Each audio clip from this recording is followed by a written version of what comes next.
Hello and a very warm welcome to you all. I'm Ben Simmons and serve as the head of the Green Growth Knowledge Partnership Secretariat. Thank you for joining today's webinar focused on fiscal policies to green the recovery. This webinar, which has been organized in close collaboration with the Green Fiscal Policy Network, draws together a panel of global experts to explore the government stimulus packages and the role fiscal policies can play in securing a sustainable recovery. I'd say this is the 10th and final webinar in our series on sustainability after COVID-19. We began this webinar series a few months ago when the majority of the world's workforce was still adjusting to the implications of lockdown and to the tremendous uncertainty posed by the pandemic. The aim of this webinar series from the outset has been to draw from the GGKP's network of institutions and experts to shed light on the range of issues and questions related to the COVID-19 response and its implications for sustainability. It's been a tremendous experience working with so many partners in this effort, and we are grateful for all of your time and energy. We're also grateful to the thousands of participants over the course of this series. Your questions, engagement, insights have been quite inspirational. I should also note that although this webinar series is ending, we will be following up with a new series starting in September that will provide a much deeper analysis into specific country efforts and experiences to promote a green and inclusive recovery. We definitely look forward to welcoming you back then. Now, before turning it over to the moderator for today's event, a few comments on webinar logistics. As always, please make comments during the webinar. We love those questions, so use the questions box. As I mentioned, we've had very active discussions during this series, so we strongly encourage you to ask questions as this allows you to engage directly with our panel of experts. Also, please note that a full recording of today's webinar will be made available, along with recordings of all of our previous webinars in this series on the GGKP website at www.ggkp.org. And of course, after the webinar, we would appreciate it if you could take a few minutes to complete our short survey. The feedback we receive from these surveys is very useful for us when we plan the future webinar series.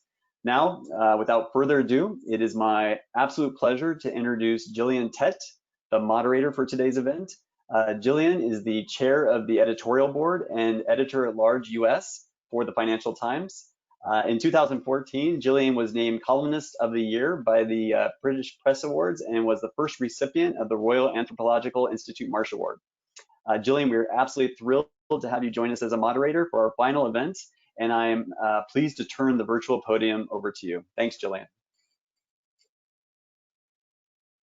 Welcome to everybody who is watching what is going to be a very important debate. As you just heard, I'm with the Financial Times, and in the pages of the Financial Times recently, we've been covering the extraordinary measures that governments around the world have taken to fight the COVID-19 crisis, with absolutely eye-poppingly large amounts of money being spent on all kinds of fiscal support measures to try and stop the economy plunging into an even deeper recession than needed and to help it recover. But at the core of these extraordinary fiscal measures, there is a big question as well, which is this money simply being spent to prop up some of the bad habits we've seen in the world in recent years, or potentially make them even worse?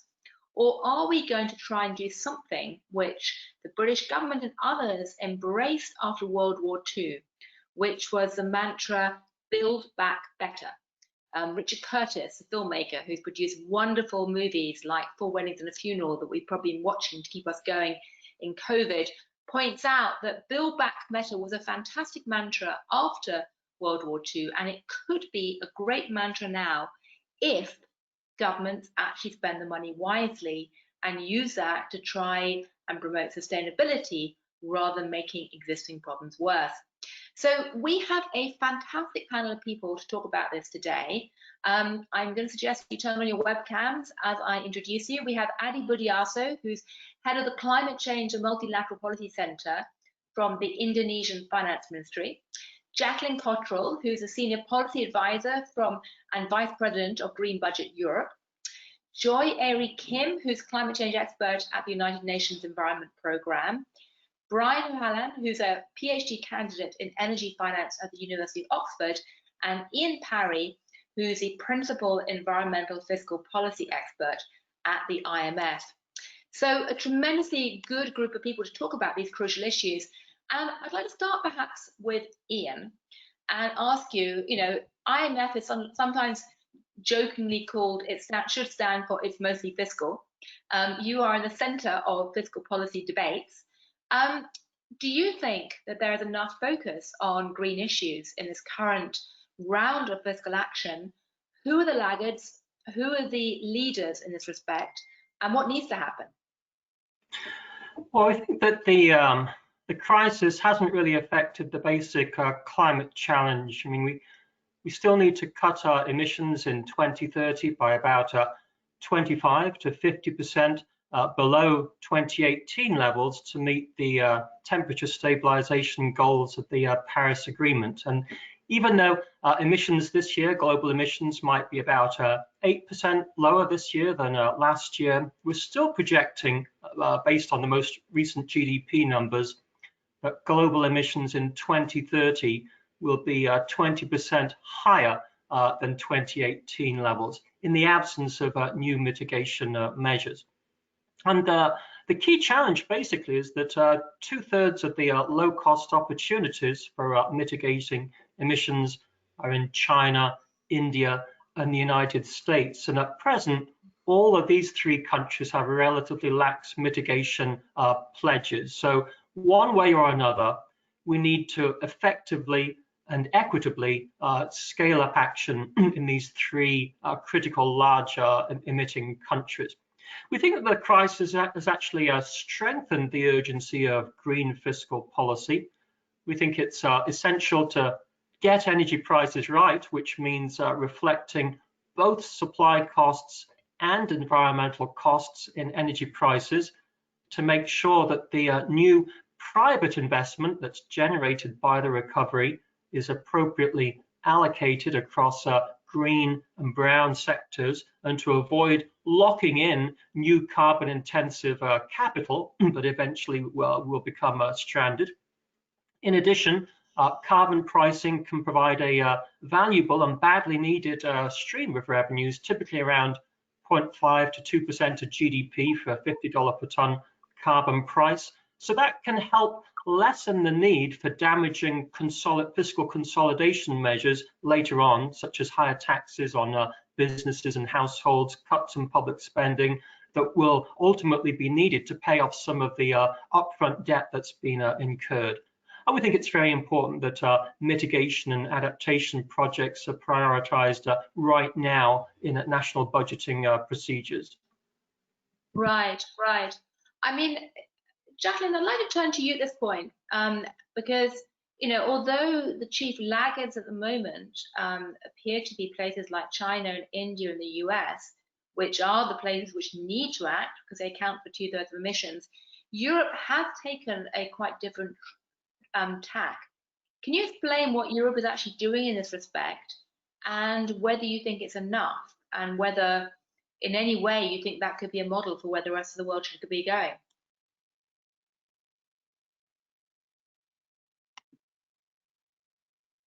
Sorry, just unmute my microphone. Thanks for that question. I think what we can see, and what I would underline from Ian's point, is that we can see really that there are countries that are more ahead. We can see that what the direction in which Europe is going might be enough, and that other countries can learn from the examples that they laid out. But what we can also see, I think, is that very many countries within the European Union, if you look at the responses of Germany or the United Kingdom, are still not green enough. What we really need to do at the moment is think very hard about not putting any money in locking in unsustainable investments, because at the moment we've seen this year, due to the COVID crisis, there's been this 8% reduction in global greenhouse gas emissions. But we need to achieve that every year until 2030. We really need to see something that's much more of a transformative change if we want to reach these 1.5-degree Paris target. It isn't about tweaking at the margins. This is really about systemic transformative change.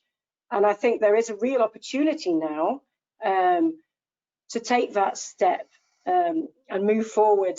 We've learned from COVID-19 that we can take very radical steps. We can make very transformative moves. We can all stay at home in a lockdown for 3 months. We can mobilize huge amounts of energy, as you were saying at the start, Gillian. I think we can see there that even the packages that the European Union is delivering isn't going to be sufficient for what we need to achieve.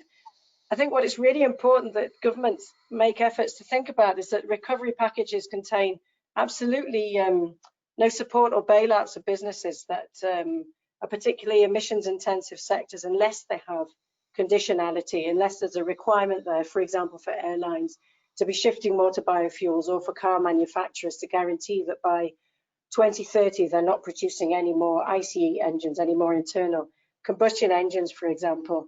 That we can see that the kind of fiscal policies that governments are implementing are really sufficient to drive a meaningful shift towards a green economy. So high carbon taxes, for example, carbon energy taxes on transport fuels and on inputs to power generation. We can see that there are very specific efforts to create jobs in green sectors, in renewable energy, for example, in new technologies within the transport industries. And then we can see that there's a screening of all public funds as well to really reform inefficiencies in spending and look at phasing out all subsidies that are in place. So I think while we can see that some of that has happened, that there have been some conditionalities for bailouts, there's an awful lot more to be done. And I think there's a long way to go. But on a more optimistic note, we can see with the crisis as it is at the moment, perhaps we can learn from that and take forward some of the lessons about the kind of money that we can manage to mobilize and the ways in which we can mobilize it, which as well, as we've seen, have been quite innovative. Right. Aeree, welcome. I can see, by the way, that there are questions pouring in. Do please feel free to post a question if you'd like with the Q&A function, and I'll get to all of them if I can, because I see there's some great questions coming in, and I'd like to basically put those to the panel after we've had a chance to hear from everyone about their thoughts. I also forgot to mention, by the way, that one of the reasons why the Financial Times is chairing this, why I'm chairing this event today, or moderating it, is because we have a strong interest at the FT about this. We never used to write much about these kind of themes, but we launched this website, Moral Money, about a year ago to write about exactly these kinds of issues. So we're doing a lot of coverage on this. If you've not yet seen it, do sign up or get the newsletter, because it's something we're very keenly interested in. And I mention that because we cover a lot about what's happening in Asia. The FT is actually owned by a Japanese publishing group, ultimately. So we have a particularly Asian focus. And I'd love to hear from Aeree how you see these really important debates playing out in Asia right now, because India and China have not necessarily been particularly green in the way they've been spending their money recently. Just yesterday, I was talking to my colleagues from Japan about the fact that Japan is busy apparently funding more coal-powered plants across Asia, even as they, embrace environmental issues inside Tokyo. How does it look from your point of view, Aeree, for the Indonesian government right now? Yeah, thank you, Gillian. I would like to emphasize also the current issues, which is the potential recession due to the COVID-19. So all of the government currently focus on the COVID-19 recovery, and how green is actually also another thinking that currently policy making would like to also produce the stimulus package that not only trying to address the COVID-19, but also the sustainability issues as well. Why sustainability? I do believe that the sustainability deals with human activities and welfare for the future generations. For example, the government of Indonesia is really committed to also develop the policy action that not only building resiliency, but also fast recovery in this 2020. It will lead to the development track back to towards the Indonesia Golden Vision, which is to meet the NDC commitment by 2030 and beyond. To encourage the sustainable development post-pandemic, for example, the government has already prepared a package of stimulus that boosts economy while still considering environmental and social sustainability. government developed the performance measures not only for the state but also the subnational in terms of three key importance measures, which is economic growth, the social and the environmental sustainability. Currently, Indonesian government implemented around 48.6 billion or 4.1% of its GDP for fiscal stimulus package. And it focuses on providing full support of health issues, expanding social safety net, and protecting business that have been affected most by COVID-19. But in terms of the stimulus, government also issued government regulation to allowing the budget deficit exceeding 3% of GDP to support the development of the fiscal policy and monetary policy as well. The budget deficit can be up to the 6.34% of GDP. Previously, the government maintaining like around below 3%. The fiscal stimulus package is quite interesting. Indonesia provide incentive for new investment on renewable energy, development, preservation, and forestry. And the tax rate reduction also we proposed by 2020 to 21 will be from 25% to 22%. And we will also try to encourage lower tax into 20% in 2022. And will be also additional discount 3% of lower tax for public listed companies. This is also in addition to the exemption for import duty for environmentally friendly machinery and technology.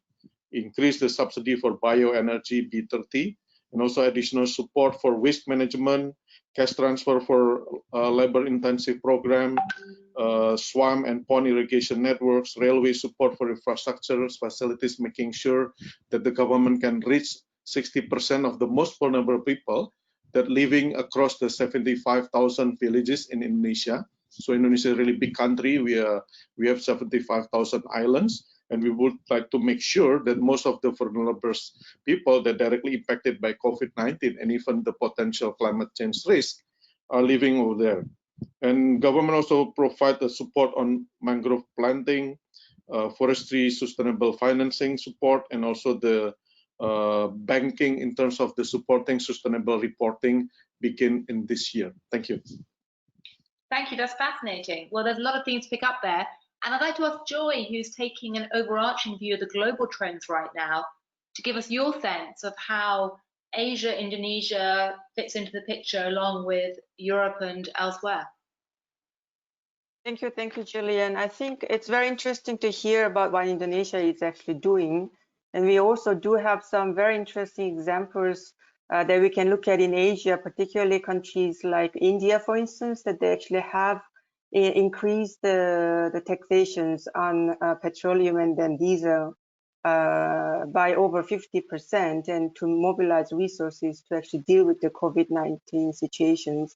And even if it's not Asia, Costa Rica also has a very interesting cases of increasing taxations on oil and gas as well, but particularly to finance a subsidy plan for workers affected by these COVID situations. So I do see that countries are actually, making an innovative way of financing the COVID-19 through fiscal reforms. We do have good examples like South Africa, South Korea, and then Canada, who actually announced the zero emissions and low carbon recovery plans and activity. But I think that it's very encouraging, but we need more countries to join this group, I think. I mean, we are talking about now some $9 trillion of emergency public spending. And according to the Bloomberg Green, it's only 0.2% of those public spending is green measures, and majority of support still goes to the brown activities that actually risks high emissions and damaging our biodiversity and producing more emissions. Now we actually have a very opportune moment with the historically low oil price. And I absolutely agree with what Ian said at the very beginning, that this COVID situation actually increased the urgency of reforming green fiscal policy. We have been talking about reforming fossil fuel subsidies and increasing carbon taxations for a long time, but actions actually come along very sluggish manner. And now with this very low oil price, it is an opportunity for countries to think about how they can actually reduce inefficient government expenditures and environmentally harmful subsidies like fossil fuel subsidies or agriculture subsidies, and then increase much needed fiscal space. We are in a situation where, you know, the interest rate is a record low, with the debt to GDP ratio is extremely high. And in many developing and low-income countries, their fiscal space is very much constrained, and they would also have a very high borrowing rate compared to advanced countries. So it is going to be very difficult situations for these countries to create the fiscal space, and green fiscal policy can actually help them doing so by cutting down these subsidies, which can also create, you know, quite substantial resources at the disposal of these countries. As Ian mentioned, that it can actually amount to 2.6% of global GDP, which is quite substantial amount. And we are talking about perhaps post-COVID tax systems where this kind of indirect taxes, you know, environmental taxes can be increased. I mean, we need to actually think about how we can design a post-COVID tax situations and taking these environmental taxations and carbon taxations into account. But some countries are already doing it, as I actually mentioned. So there is a lot of opportunities, and I think that this is a very good moment for governments to take a decisive action to think how they can actually, you know, turn these recovery plans into green ones that can actually help them to increase their resilience to future crises through a healthy environment that backs a healthy people. And this is why the Secretary General urges countries to invest in the future, not in the past, by turning the current recovery plan into green ones, because we simply cannot afford turning back to the business as usual practices that actually put more pressure on our nature and then, you know, producing more emissions. Well, that, you said 0.9% of, or 0.6% of the 9 trillion was actually being spent on green initiatives. Is that correct? 0.2%. 0.2% out of 9 trillion. Well, that's absolutely appalling. I mean, that's incredibly, isn't it? Yeah, it's a very poor record so far, yeah. Well, Brian, I mean, when you hear a number like that, do you think it's a somewhat hopeless cause, or do you think there is actually more movement than we realize from a very bold, stark figure like that? Thanks, Gillian. So I think in this context, it's important for us to distinguish between rescue type spending and, on the other hand, recovery type spending, right? In the context of COVID thus far, the far majority of spending has, at least by our, in our opinion, been neutral as opposed to dirty. So yes, very small proportion may have been green so far, but the far majority has been neutral. You know, it's been unemployment benefits or healthcare spending, etc. Not necessarily propping up high emitter companies. On the other hand, also not developing green technologies. But in our mind, at least, for the time being, or at least in the months past, that type of rescue spending is necessarily about keeping people alive. The question becomes what happens next. And I think Jacqueline's emphasis on the severity of the climate crisis is very well placed in that context. You know, we're running out of time. That's the plain and short. We're running out of time to reshape our economies to meet 2 degree, never mind 1.5 degree climate targets. And in order to rejuvenate domestic economies following from the pandemic, so this new recovery stage of spending, it's a binary decision. Either governments can support the status quo, where growth is tied to emissions, or they can use necessary fiscal spending to decouple growth from emissions entirely and then set up a pathway for climate progress. So what we here at Oxford and the Smith School see to be exciting is that spending, that green spending, can be designed so that it not only boosts climate outcomes, but also outperforms dirty alternatives in terms of providing an economic boost. And recently, some of you may have seen it, we produced a paper in collaboration with Joseph Stiglitz and Nick Stern, Cameron Hepburn too, which surveyed over 230 leading economists around the world. That's central bank governors, finance ministry officials, the very top of the profession, asking the question, is it possible for green spending to do well on economic metrics too? And what we found is that, yes, it very clearly is. And subsequent to that paper, we've been in conversation with governments all around the world, helping design some of these policies, talk through what different domestic priorities may be. And overall, our perspective maybe sits in the middle of those shared so far today. So we would see a country like Germany to have actually done quite a good job. By our calculation, 27% of Germany's recent recovery type spending is green. And that's far higher than we saw during the global financial crisis. Maybe there's still room to do better, sure, but it's a good benchmark to set. By contrast, the UK and even the EU to some extent have come out with big promises, but it's just been rhetoric thus far. Very little has been tied into legislation. Today, the UK came out with $3 billion for retrofits. $3 billion, compare that to Germany's, I think, $39 billion or so. You know, it's 1/10 we're talking about. In terms of others, pardon? But Germany's doing well. Who else is doing well apart from Germany? So we've seen green bursts, let's say, particular policies that look good as opposed to overall packages that are looking good. And the real reason for that goes back to my opening comment, which is so far the majority of spending has been rescue type. We haven't seen very many recovery type packages come out at all. So some other green bursts, you know, in New Zealand and Pakistan, we've seen spending on natural capital solutions to boost growth. I think something like 70,000 jobs in Pakistan, 10,000 in New Zealand. Contrast that to, I think, 5,000 in the UK economy, 1/12 the size of New Zealand. And you can see again that whilst rhetoric might be very strong, whilst Prime Minister Johnson is out there saying this is, you know, an FDR new deal, action is quite limited. Wow, that's fascinating. Well, any of you want to comment on anything that anyone else has said? Because if not, I'll start by pulling in some of the questions from the audience. Can I just clarify what the advice we give to countries when they're designing the recovery programs and how specifically they can make that green?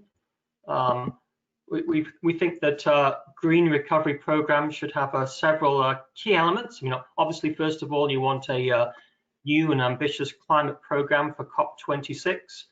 We think that government support needs to be greened through the conditionalities we've been talking about and prioritizing mitigation and adaptation investment. We think carbon pricing needs to be a centerpiece of these recovery programs to redirect the new investment to low emission technologies and mobilize revenue. We think it's important for the carbon pricing to be supported by other measures. That includes other mitigation instruments like fee-bates, which can provide powerful mitigation incentives without a big politically difficult increase in energy prices to really help decarbonize some of these sectors like transportation, which are difficult to decarbonize without pricing alone. We need technology policies to address market failures. We need public investment. We need reforms for the financial sector, carbon disclosures and green bonds. And then finally, we think countries should be thinking about how to coordinate. We think that the Paris Agreement should be complemented by a carbon price floor arrangement amongst the large emitters. And we think that this can be designed in a way that helps effectively scale up mitigation action in some of these large emitting countries, but in an equitable way as well. Right, fascinating. Well, listen, I'm going to start picking up some of the questions. And if anyone else got anything else to jump in there, anyone else want to jump in before I go? Jacqueline, you look like you want to say something. Well, perhaps I don't want to go into the questions in the panel because I think you're going to do that, Gillian, in a moment. Perhaps just to underline what Ian had said, that I think it's really important. We're talking very specifically about the role of fiscal policies today in this webinar, and I think it's really important to remember that there are kind of two roles, to my mind, that fiscal policies can play in the greening the recovery. Is that you can look on the one hand at the fiscal stimulus policies still to come, where we're focusing on creating a framework within which a green economy transformation can take place. So you're looking at creating incentives for investors and economic actors to change their behavior using fiscal policies. and in the medium term, really redirecting investment towards greener technologies and practices. And you can see in 2009, just to come back to the last recovery, that I think we did learn a lot from, that there were an awful lot of green measures implemented, also in lower middle income economies, which is one of the discussions that's going on here. It's not only in the high income countries. You could see that there were many tax credits and reimbursements, differentiated tax rates, green tariffs, repurposing of harmful subsidies, and fee-based scrappage schemes. There were a lot of green measures taken to green the recovery. And as Brian said, they tended to be the ones that really had the highest economic multiplier and brought about the greatest amount of progress in terms of recovering from the financial and economic crisis back then. And those countries that used the most green stimulus were the ones that built back faster and better. You can see that as well from the research done. So that's definitely one side of the coin. And the other one is very much in countries which are very debt constrained and don't have so many possibilities to draw on the international credit, for example, but really have to mobilize domestic revenue. You can see that there's a really important role there for carbon taxes and other growth-friendly taxes, also socially equitable taxes, so taxes on wealth, on property, on capital as well, and fossil fuel subsidy reform to really mobilize domestic revenues to fund the public spending that you need on the one hand, and then also to protect more vulnerable populations from the impacts of these price rises, which will come about inevitably if we reform subsidies and implement a high carbon price. So I think it's important that just to bring in those two sides of the coin for green fiscal policy, they're the two really important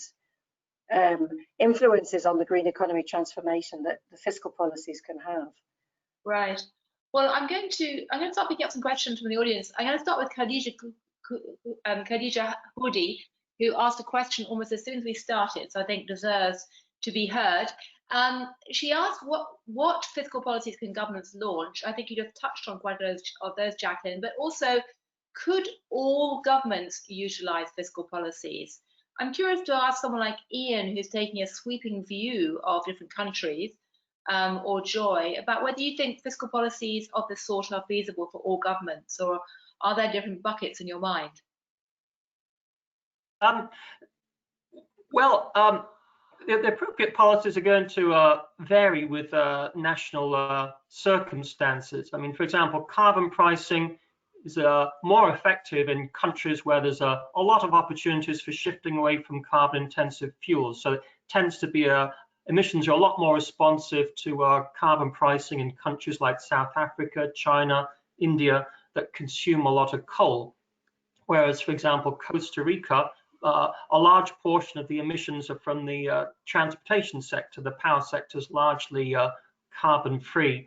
And it's just very difficult to decarbonize the transport sector through raising fuel taxes because they're politically difficult, and even a high carbon price has only a relatively modest impact on pump prices. So there we think other instruments are needed.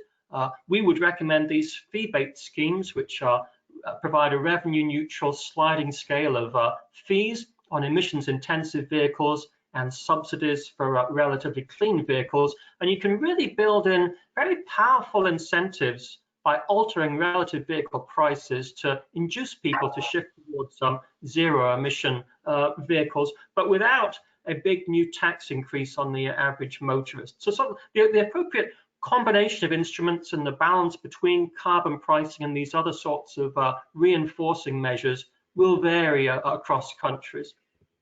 Right. We've got a great question from Elliot Harris from Network, which is that we all understand what's needed. I'm sure that everyone who's dialed into this call or listened is broadly on the same page. But what would be the compelling political narrative that would get governments to move? Because I mean, Jacqueline points out that, the COVID response has shown that we can act boldly and radically when the stakes are high enough. But, can we create the political narrative that actually says this is a shocking moment, like a war? We need to pull together and build back better. And which countries are managing to do that? Any of you got any thoughts?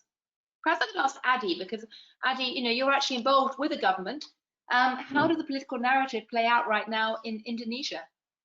Yeah, thank you so much. I would like to also emphasize the Joey mentioned when with regard to the only 0.2% of public the green project, which is attached to the $9 trillion US.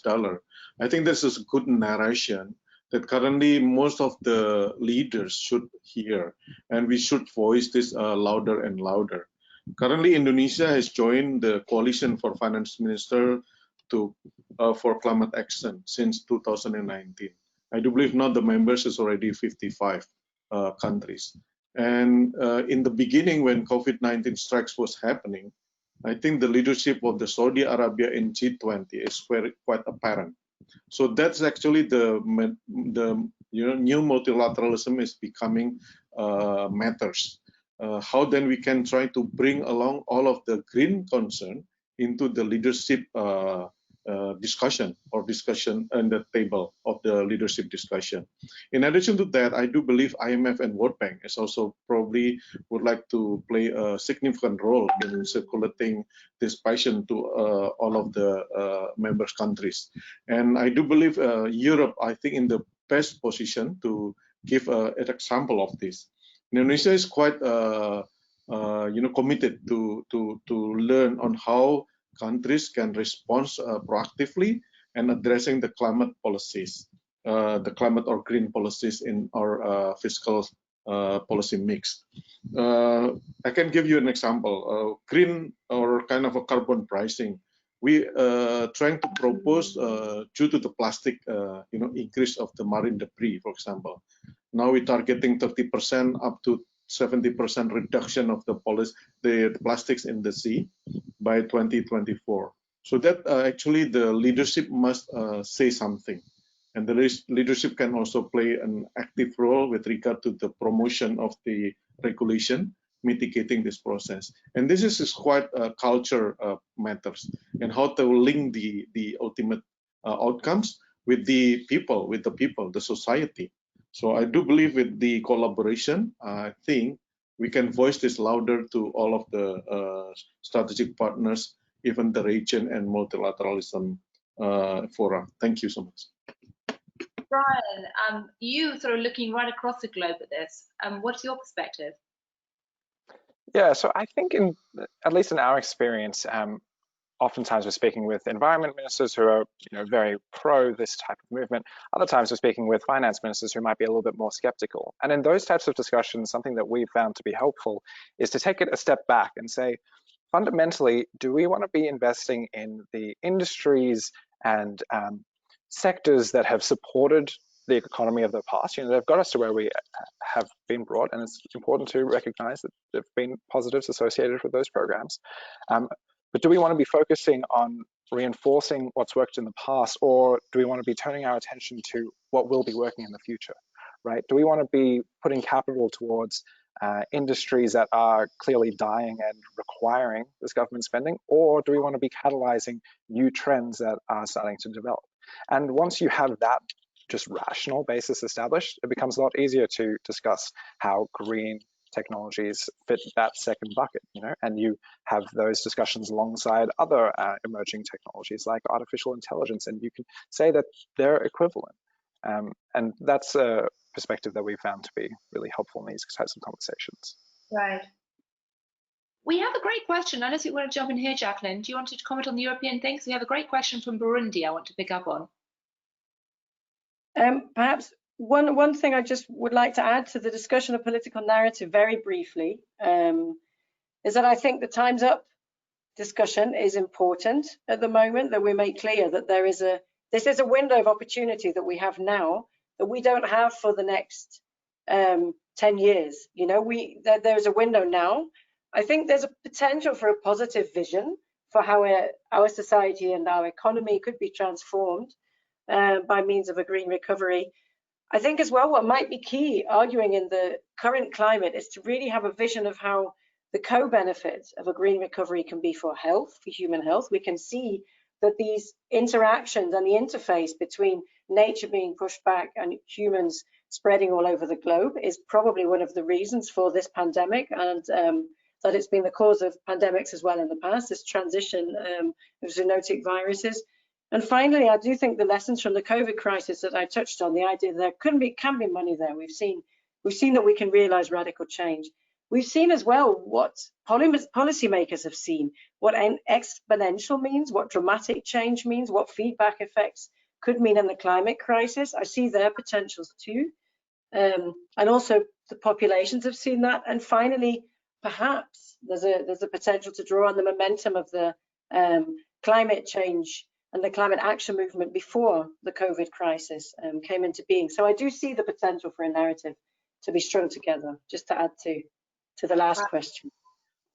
Well, let's certainly hope so. I must say, we found it fascinating, as journalists, just watching how the narrative has changed in some quite surprising ways. I mean, we would have guessed that, now would be the moment that the Black Lives Matter movement, for example, would suddenly explode. But I want to bring in a very interesting question from Burundi, from Prime Nkezu Mukama, apologies if I misspelled the name, who's working on taxation, trade and investment disaster issues in Burundi.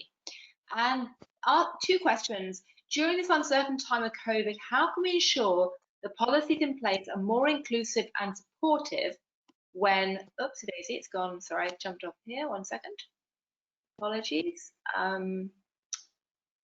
Slipped off my screen, sorry. Basically asking how can the policies be more inclusive and supportive when we're not monitoring what's being done on fields, i.e. people can't see what's actually happening. That's a very good point. Do we have enough knowledge about what's actually happening? And second very good point is, should fiscal policies also be harmonized region by region to ensure that policies are beneficial to the most vulnerable and disadvantaged people? Perhaps that would be a good question to ask to Ian, since you have a sort of broad monitoring and oversight surveillance role at the IMF.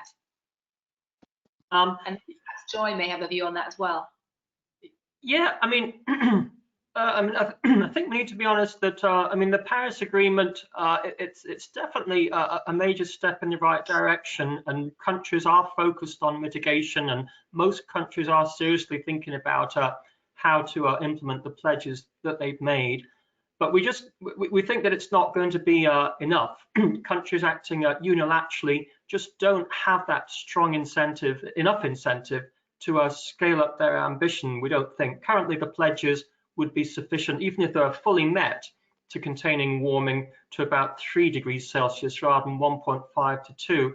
So we think it's essential that the major emitters have a separate dialogue from the Paris process. We think the major emitters should try to come up with an additional complementary arrangement, a carbon price floor arrangement, to get the big emitters to scale up their ambition in an effective and equitable way. And we think, so I'm talking about, the EU, the UK, Germany, China, Japan, Indonesia, and so on, this group of countries. And we think that maybe with the EU probably moving ahead with a border carbon adjustment, that might be a mechanism that might be used to try and encourage other countries to scale up their action. If the EU says, well, if you're doing enough on carbon pricing, you can come into our border-free trade area, but if you're not, then you'll be subject to this border adjustment. There are a lot of issues about should you impose the same requirements on developing countries as advanced countries, but we think these are manageable. But we just think there needs to be this separate dialogue to help reinforce and build on the Paris process. The Paris process itself won't be enough. So that's how we think about what's needed in terms of countries coordinating over pricing. Joy, do you have thoughts on that from the UN perspective? Yeah, I would like to comment on the narratives and then how it can be actually inclusive, the recovery plan, etc. I would say that in the narrative, there are two important messages to be included. One is to create this needed fiscal space and to rebuild fiscal positions for developing and the low-income countries. And then two is to strengthen our global stewardship of nature and biodiversity. And as I mentioned, the green fiscal policy can play a key role in protecting our planet and then preserving our biodiversity and then lower emissions for climate objectives. So these two are very important, the two pillars, I would say, in building a narratives on the green fiscal policy as measures to respond to the COVID-19. And I mean, that says that, of course, having a narratives on green fiscal policies and how it can actually be part of the COVID-19 response measure toolbox, it's one thing. But then for that to be well received by the public and to be successful, obviously the issue of equity should be also at the center, and then that message has to be communicated with the public. And particularly given that right now that this pandemic has a very disproportionate impact on the low-income households, and we should actually make sure that no further economic burden actually falls on the disadvantaged groups, you know, due to this the recovery plans. So this consideration should be very much embedded in designing a green fiscal policy and should be communicated with the public.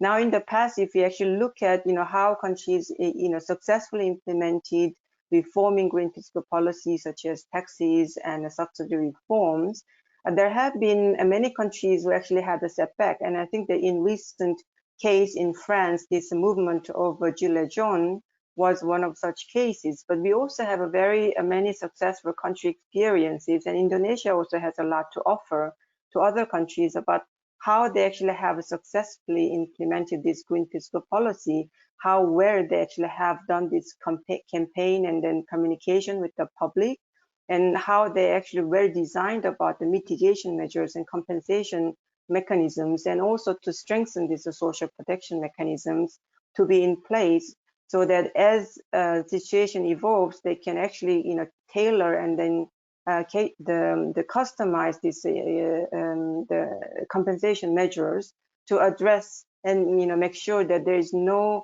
specific part of the society being disadvantaged by the proposed reform. So I think the combination of all these things actually needs to be included and in the consideration for governments when they actually, you know, launch this kind of green fiscal policy.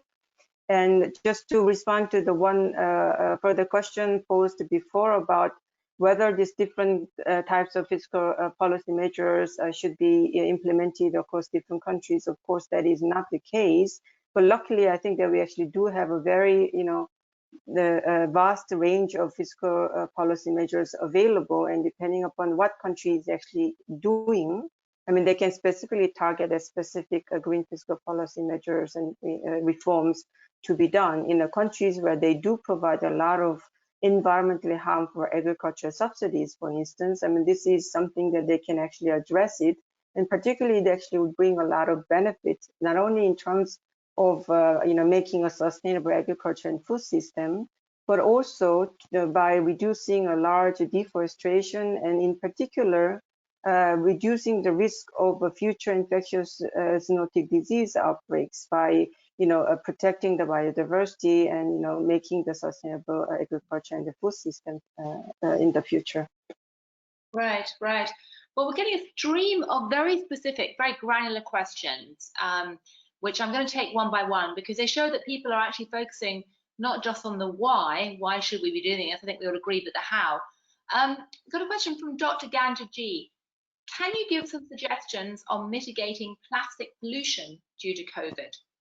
Anyone interested in that? I know it's not necessarily directly about fiscal policy per se, but it's in something which maybe fiscal policy could be addressing, because the plastics were hot as an issue earlier this year, but of course they appear to have gone backwards during COVID. Anyone got any thoughts on that particular very granular issue? Gillian, may I? Yes, please. One of the countries which has been very affected by all this. OECD has defined the green term in investment as clean, sustainable, and climate-related investment. Thus, the green is not specifying like to environment only, but also social and economic issues. Learning from that perspective, Indonesia developed the Green Growth Program, so supported by OECD, which just released last year. One among other key areas are waste management, and also we call it marine debris, or plastics in the ocean. So with the green growth policy, is actually we would like to achieve not only poverty reduction, but also social inclusion, environmental sustainability, and resource efficiency. So we're targeting the narrative in the presidential level down to the subnational level. With that, we try to develop the collaboration. Currently, we would like to see on how private and also the multinational partners can be collaboratively to address this issue. So we are down on the road currently trying to mitigating this program up to 2024. Thank you. Right. Jacqueline. There's perhaps a comment on plastics as well from my side. There's been for example, a plastics tax implemented in Morocco in 2012, which was really very specifically targeting the use of non-recycled plastics as an input into manufacturing and also the waste problem in the country. And the revenues were used in quite innovative ways. For example, amongst others, 20% of them were used to formalize cooperatives for waste pickers who were picking and sorting out the waste, so they could create a much more effective and safer, in terms of human health and equity issues, waste recycling sector there. And it's also leading to the creation of recycling plants within the country in the medium term. I don't have any figures on how much it's reduced plastics waste by, because I'm not sure that there are any, that the monitoring in the field has actually gone on to the extent that it should. But you can really see that it's been an effective way of as well raising revenue for socially just transition towards a lower plastic society. And I think that's also touches on quite a few of the questions here, taking in these equity issues into account when you're designing a policy. Certainly in Morocco, that's definitely been the case. Joy. Yeah, I would add that UNEP actually has a special program developed to address countries' issue with dealing with this waste being generated to deal with the COVID situation. I mean, it's true that, as Jacqueline said, that we actually do have this country experiences in the past with some fiscal measures dealing with, reducing waste and dealing with the waste. But I think that in general, what actually matters right now is like a whole policy mixture that is really needed to deal with the waste issues, because I think it's emergency situations, and then of course, the consumers' behavior towards the different pricing. I think that it would be less so right now, because there is a huge need to use all this disposable waste. Even if the price is very high, people actually needs to go out and then buy all this, the disposable waste, disposable product that is going to be a waste. So I think that maybe, these fiscal measures by pricing may not actually be the most effective one at the moment to deal with the emergency, but I think that we need another policy measures to deal with how we are going to treat this waste, rather than necessarily only focusing on reducing waste at the moment. Right. We have an interesting question from Martin Phillips. It says, public debt levels are growing rapidly. How can the profile of greening fiscal policy be raised or maintained to avoid it being crowded out by other immediate fiscal issues?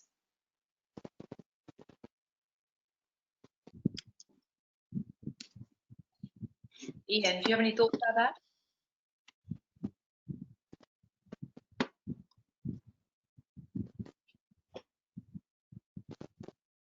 Or anyone else? So I think generally over the course of the crisis, the narrative that we're reaching a point of excruciating debt, which is being transferred onto future generations and is going to cripple our future economies. I think that narrative has been a little bit overdone.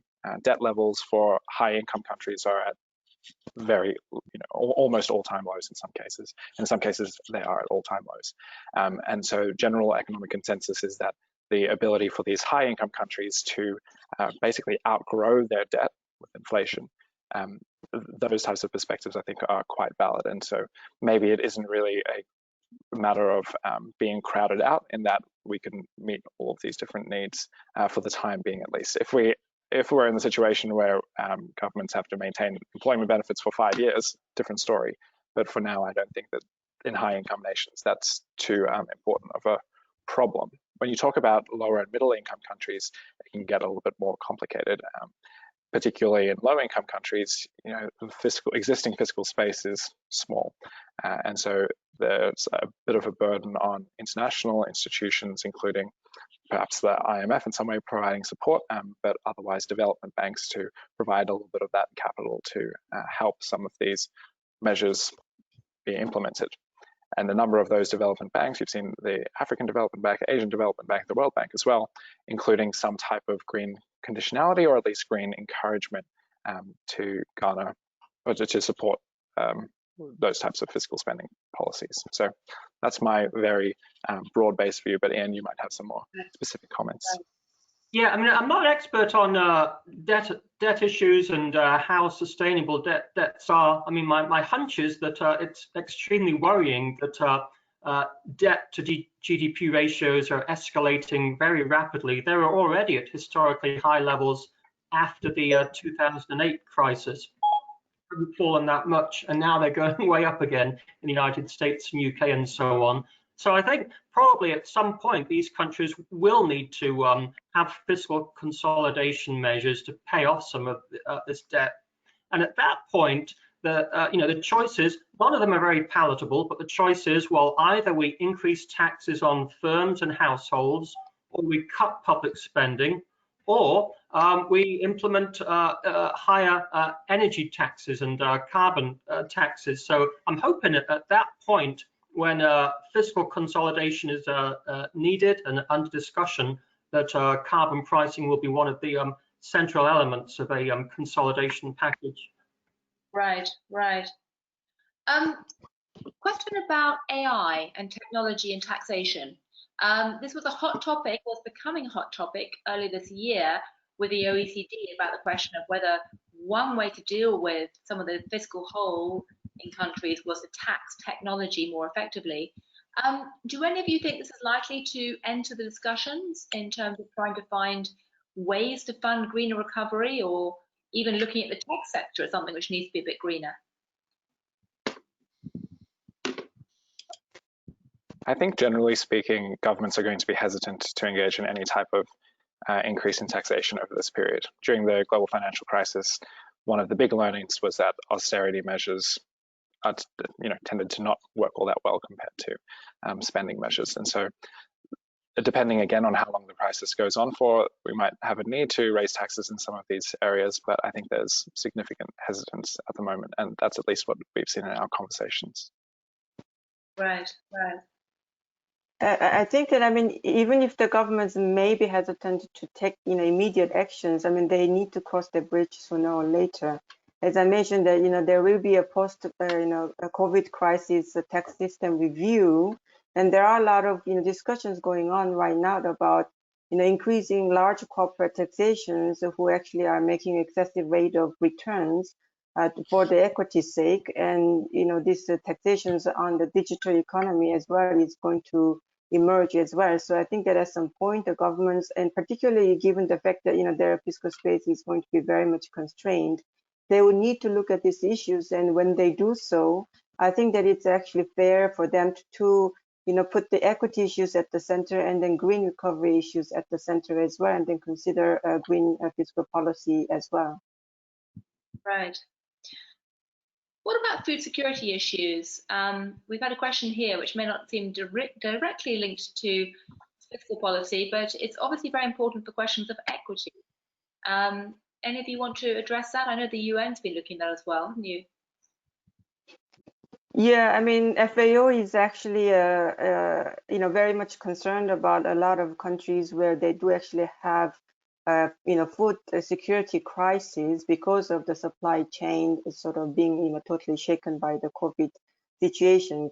And I do understand that there will be some sort of, subsidy measures to support farmers and those who are actually working in the field as immediate measures, also to make sure that the food can deliver to the people. But that can be done in one way, but I think that, we should also not lose sight that there will be still, kind of subsidies that are environmentally harmful, and then they can further put the food system into a future crisis. So we need to be very careful in terms of, what to provide the support in what way when it comes to food and the agriculture sector. Right.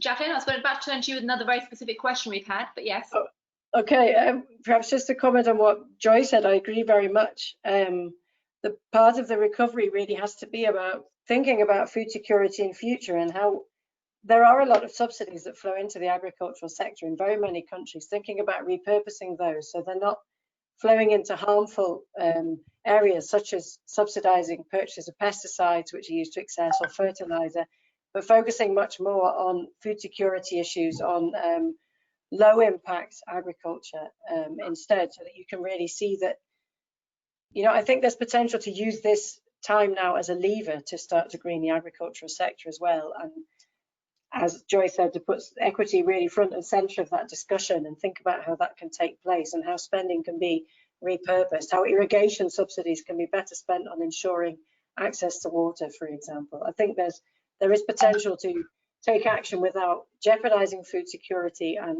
if it's more front and center of what policymakers are thinking about in their planning, to bring it more into the, to put it higher on the policymakers' agenda, let's say. Right. While we have you speaking, Jacqueline, there's been a question about what exactly is the state of play right now with the EU's carbon tax proposals. It's a bit like one of those long-running Russian novels that goes round and round with convoluted characters, and it's very hard to see where everything actually is. But can you just give us a quick sense? Because as we discussed earlier, if the EU presses ahead with a carbon border tax, that could have big implications. But someone's, we've got someone asking what exactly is happening with that right now. My understanding of what's happening is that there is planned to be developed a carbon border adjustment by 2021. The last time that I checked on the website, I don't know if things will be postponed because, of course, we do have the COVID crisis, and the carbon border adjustment was part of the Green New Deal, which was published before the COVID crisis. And what it envisages is, I think, something that would basically look at specific countries and define a rate that the carbon tax would be levied at in comparison to the EU countries themselves. Whether all countries will be included is not clear at this stage. I think the hope is within the European Union that what it will do is create an incentive, as Ian was saying, to introduce something like a carbon price elsewhere to bring countries more into line with the EU prices. Alongside the carbon border adjustment, though, and also very interesting for the fiscal policy debate, is in the European Union, there's going to be a review again of the Energy Taxation Directive, which also has the potential to bring in a carbon energy tax. And that has been discussed as a carbon tax in the past, but proposals to make it into a carbon tax as such were dropped. And it remains to be seen whether in this next review and hopefully revision and renegotiation, whether that will be the case. But if I may come back to a point that someone made earlier about regional harmonization, if you look at the European Union and the tricky negotiations that they have there to bring taxes even to a minimum level, it's a very difficult process as well. We should not underestimate the difficulty of these kind of negotiations, and that will also remain to be seen with the carbon border adjustment, what there actually comes out. It's not in any kind of legislation as yet. It's a very much at the proposal stage, and it's actually, as Brian said before, it's what actually turns up in legislation that matters, and unfortunately that remains to be seen. Brian's going to have to go in just a second, so I was going to say maybe Brian, you can jump in here and comment before I turn to Ian about if you have any thoughts on this. Yeah, I mean, I think Jacqueline's covered it quite well at this point, but maybe just as I dial off, this is a once in a generation opportunity. The choice for policymakers is in many ways, as I said at the very beginning, it's binary. Support the current carbon intensive system or reorient for future prosperity. The economic argument against clean spending, it doesn't hold water anymore. We've proven that. It's now just up to us to humbly share those perspectives and petition for change. I mean, if anyone in the audience would like to be in touch, absolutely don't hesitate to reach out to myself or anyone else at the Smith School. And I'm sure that the organizers of this will be able to share our details for you. But thanks for having me, and sorry to leave early. Right. Ian, I could see you were keen to get in there. And while you were talking to us about your thoughts on the previous question about carbon taxes, I know the IMF has done some fascinating work on the carbon tax or the carbon tax issue globally, which, by the way, has been picked up in America recently. I was talking with Al Gore and others yesterday and asked him about what he thought the chances were of the Republicans jumping onto what they call not a carbon tax but a carbon dividend in the future. And he, like many people in Washington, thinks that actually the chance of that is actually rising right now. But I'm curious, Ian, about what you make of this. And then also there's a question that's been asked about India, which I would like to throw out to somebody. Maybe Ian or Aeree would be best placed for that. But Ian, your thoughts? Well, just in the EU, I mean, I think they're rethinking the whole of their climate strategy at the moment. In the Green Deal, they substantially enhanced their mitigation ambition up from a 40% reduction in emissions, so 40% reduction in 2030 emissions below 1990 levels, up to a 50 to 55% reduction in 2030 below 1990 levels. So that's a substantial increase in ambition they announced late last year. And so there's a rethink about what measures are needed to implement this significantly higher ambition. So I mean, one central issue is what to do about the emissions trading system. And we've always thought in principle, the trading system provides a nice, clear price signal for investment in low emission technologies. But one key problem is that any national level attempts to further reduce emissions in the power and industry sector are completely offset ton for ton at the EU level if the EU cap remains fixed. They do have the market stability reserve, which can withdraw some allowances from the system, so that can help a bit. But we think replacing that with a exogenously set and rising price floor under the ETS would provide more robust incentives for mitigation, and it would enable countries acting nationally that cut emissions in the power and industry sector for those emissions reductions to be translated ton per ton into emissions reductions at the EU level. That's one reform.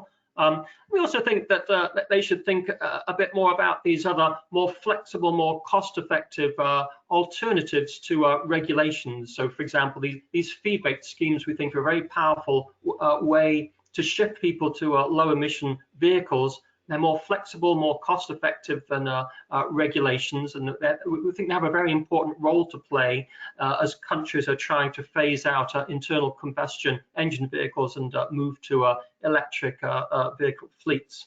On the carbon dividend, I've always been not a fan of the carbon dividend. I think the carbon taxes provide a valuable source of revenue, and mostly that has to be used to boost the economy to offset the harmful effects on the economy from higher energy prices.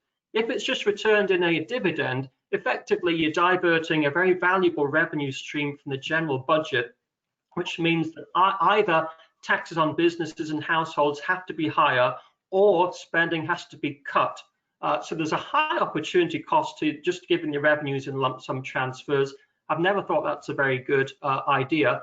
And especially now, when finance ministers are so desperate for new sources of revenue, don't create like a new entitlement program where you impose a carbon tax and then give all this money in a lump sum transfer to people. Use it productively in ways that boost economic growth, but in a distributionally fair way as well. If it's really the case that high energy prices are just politically very difficult, then instead of introducing a carbon tax and dividend, I think it's better to be thinking about, well, maybe instead of relying so much on carbon taxation, we need to think about these reinforcing measures like these fee baits, which can be applied across different sectors, which promote most of the main behavioral responses of carbon pricing, but without the big impact on energy prices. Right. Andy, I'm curious, has Indonesia tried to play around with carbon taxes at all? Yeah, according to my opinion, carbon tax can be really problematic. In the past, people really like the ideas of taxing most of the pollutants or the corporation that create many carbon emissions, something like that. But the corporation is not totally agree with that.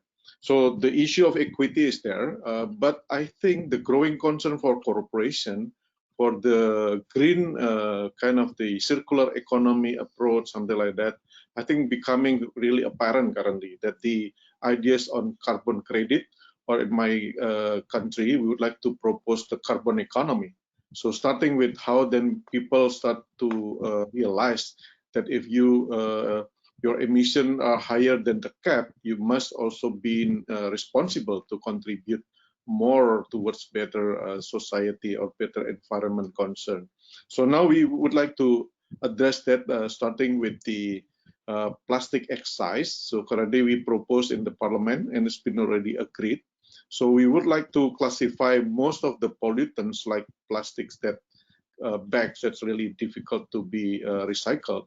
We have to abandon it, or if we have to impose a higher tax excise, something like that. And the second, the government currently proposed what's so-called the green contribution in terms of financing at the central and local government. So currently Indonesia allocated around 5% of our current budget every single year for supporting green project. With that initiative, we will start to do the climate budget taking at the regional level. We have 34 provinces, and we have many kind of 540 subnationals to contribute in this movement. And I do believe this is also great opportunity for government to create another financing opportunities like the sukuk or green sukuk that been successfully announced by Indonesian government. For the third times, we can create actually based on the underlying green project, we can create modalities for supporting more support for the government budget with green sukuk options. Thank you. Right. We're starting to get towards the end. So I want to basically pick up a question that John Buckland asked, which is very good, which is that after 2008, there was chatter amid the global great financial crisis about the need to kind of go a bit more green in the recovery, and it didn't happen. There was enthusiasm and then it died off. I'd like to ask you each, by way of sort of closing, what makes you think that this time might be different? Are we being too optimistic? I mean, are we really going to, do we have any reason to feel optimistic that actually is going to be this time different this time around?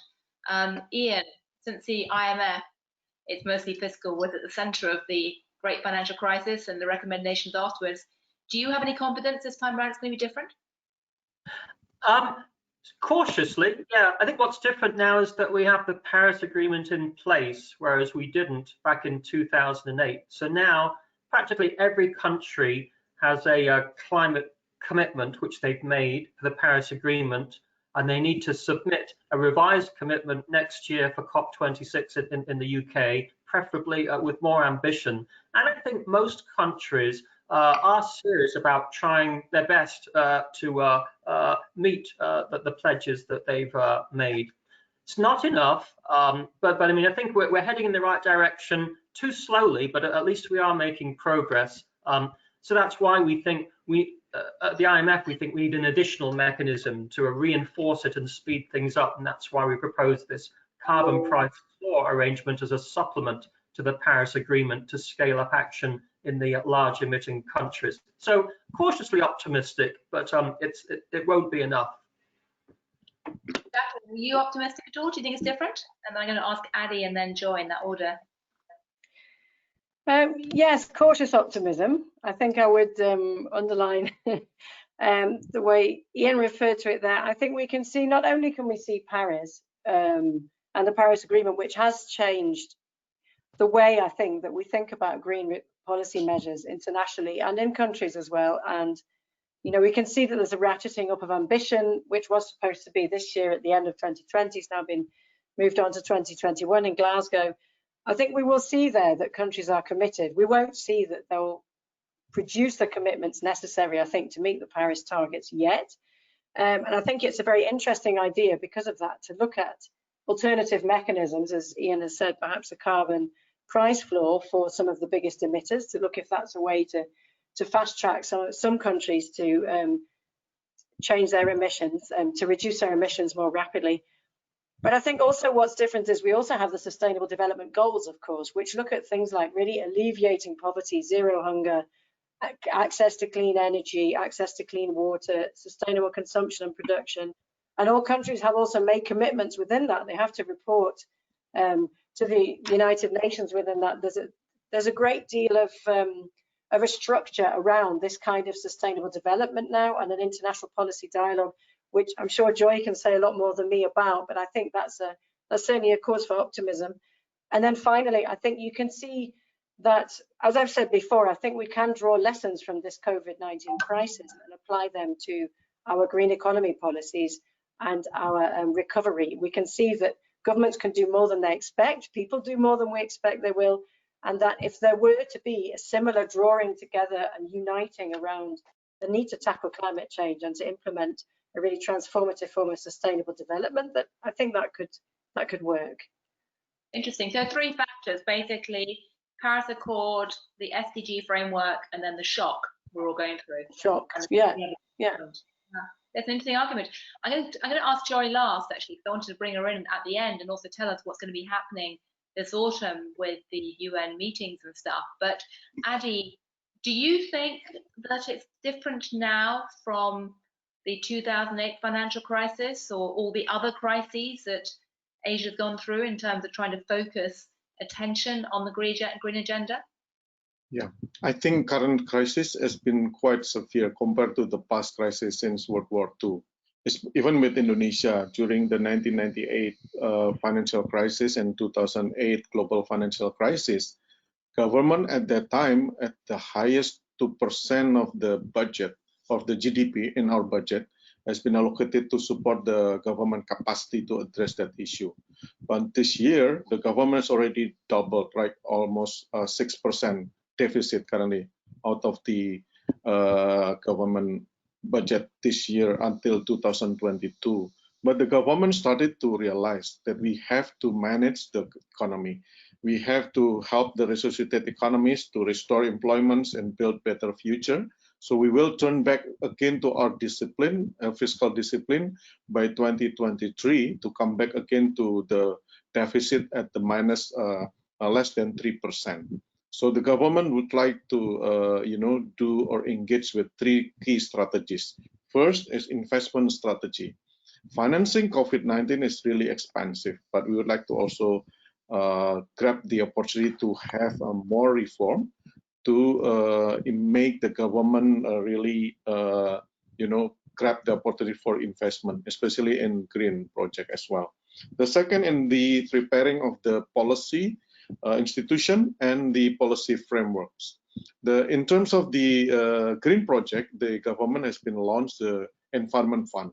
So the Environment Fund will manage the fund for deforestation and manage the forest in Indonesia keep green, but also would like to tap into carbon market as well. So the collaboration between national and subnational can be channeled through this mechanism. Last but not least, we would like to propose the fiscal or financing fiscal sustainability. The government really care about the not only growth, but also the quality of growth can support the society, but also the environment. So I think these key 3 strategies has been launched already, and the government manage it in the very modest way, because we would like to be more agile as well to support the agility, but also the economy recovery. The government at the central level has been developed partnership among authorities, legislative, the executive and judicative power authority in the fiscal policy and monetary policy as well. So we hand in hand together to address this issue even in the daily basis. So that's a really key for the partnership and to win the better future for all. Thank you so much. Thank you. Well, I'd like to ask Joy to talk about how the UN sees things, because as Jacqueline pointed out, one of the factors that has changed is the presence of the Paris Accord and the Sustainable Development Goals. You know, normally in a normal year, we'd be sitting here in July preparing for the onslaught that is the UN week in September. Obviously, it's not going to be happening in person this year. I think it's probably mostly going to be virtual, but I don't actually know what's going to happen. Can you tell everyone what you expect to happen in the coming months in relation to the big UN initiatives and sustainability initiatives, and whether from the point of view of the UN you think that this time it's really different? I mean, I would say that yes, this time we think that it's going to be different. I mean, the colleagues actually share their views in terms of the Paris Agreement and SDGs. But I mean, I think that in addition to that, we learned from lessons in the past, and because the nature of crisis that we have right now compared to the crisis that we had in 2008 is very different. And I think that this crisis actually clearly demonstrates how our economic, social fate is inextricably linked with that of our nature. So it's very important for us to reassess our relationship with nature and think about how we can coexist between the mankind and nature by respecting each other's boundaries. And that's why we think that the green recovery actually does make sense to address these crises. Not only the economic fallout and the health crisis, but also I think that we actually are coming to the point where we actually are having a nature-related crisis, and we need to approach that issue, and then to solve the problem, the answer is a green recovery. And yes, it is true that this high-level political forum in New York is happening, even if it's not in person, but it's virtually. And from the top, the UN Secretary General, all the way to different UN agencies, including UNEP, that we do actually have these strategies being developed on the Building Back Better and how we can actually support countries for the recovery that is inclusive, resilient, and sustainable. And certainly, within that spectrum of issues, green economy, circular economy, and green fiscal policy would actually take a big role in this overall spectrum. Right, thank you. Well, I wanted to finish with you, Joy, because we really are, looking forward to what happens next in the autumn after the summer. Let's hope that some of us at least can start to travel again and things are dying down, although that's still very much unclear. But, I take away a lot of reasons for concern from this conversation. I thought the point you made here about it only being 0.2% of the 9 trillion which has been spent in response to the recovery is actually technically, green, or specifically green, is alarming. Although, of course, as Brian pointed out, when you start looking at what's being spent for recovery as opposed to immediate mitigation, it's not quite so bad. And there are countries like Germany which are certainly showing more encouraging numbers. Countries like Indonesia are certainly trying to grapple with the difficult challenges, looking at specific issues, whether it's or elsewhere, to try and pick up on this. And people like the IMF have got a crucial role to play in terms of trying to keep everyone honest, providing the transparency to measure what's going on, and hopefully offering advice that might even be listened to occasionally. And Jackie is really looking at European Union, which is emerging. I know that people inside Europe like to complain about a lot of the European Union policies, but they are in many ways setting the trend for the wider world. We just have to cross our fingers and hope that some of them actually do get implemented rather than argued about endlessly. So that's the alarming side of things. I think the more encouraging point is really the themes that have come out of the conversation about the fact that unlike 2008, we do have the Paris Accord. Even in countries like the US, where President Donald Trump has pulled out of the Paris Accord, it's very clear to anyone looking inside the Republican Party today that attitudes are shifting. And I wouldn't be surprised to go to business pushing to try and change something moving forward. And at the same time, we've got the SDGs, and we're going to see a lot more about that in this autumn. And we do have this crucial point about shock and the degree to which we've all seen this extraordinary psychological, economic, political, and social shock that's shown that we can behave sometimes in ways that we couldn't imagine. I mean, for me, the simplest indication of this is the fact that I live in Manhattan. I used to think that the only parts of the world which would ever embrace masks was someone like Japan, where I used to live. or Singapore or the sort of more disciplined areas in Asia, and now suddenly New Yorkers are yelling at each other if you dare to step out on the streets around where I live without a mask. And even abrasive New Yorkers can learn to love their masks. So who knows? Change does happen. We'll be writing about this a lot at the Financial Times. A couple of people in the questions asked me about this moral money initiative, which I mentioned.